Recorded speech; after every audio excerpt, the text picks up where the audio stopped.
ఇదిలాంటి దేవునికి మహిమ కలుగును గాక.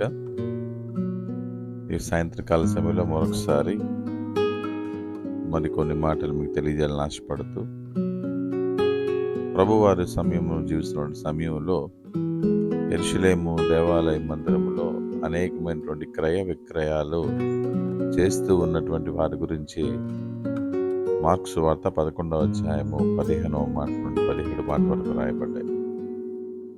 దేవుని ఆలయములో దేవునికి స్తుతి ఆరాధన జరుగుతుండేది. మోషే ప్రారంభించినటువంటి tabernacle, the church of tabernacle అంటే సాక్ష్య గుడారం మొదలుకొని మరి సొలొమోను కట్టినటువంటి దేవాలయం నుండి యేసుక్రీస్తు ప్రభువారు ఈ భూమి మీద ఉన్నంత కాలంలో కూడా అక్కడ స్తుతి ఆరాధన జరుగుతూ ఉండేది.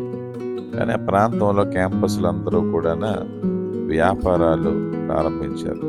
మీన్స్ అపవిత్రమైనటువంటి ఆలయం, అపరిశుద్ధమైనటువంటి ఆలయం.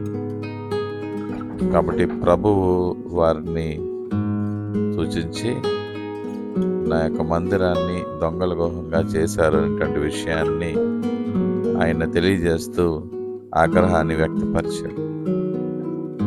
ఈ రాత్రికాల సమయంలో మరొకసారి సూటిగా ప్రశ్న అడుగుతున్నాను.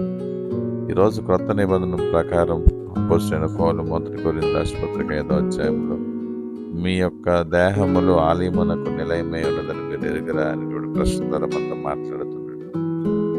ఈరోజు మన యొక్క దేహాన్ని ఎంత పవిత్రంగా ఉంచుతున్నాం? దొంగల గుహగా చేస్తున్నావా? పవిత్రంగా ఉంచుతున్నావా?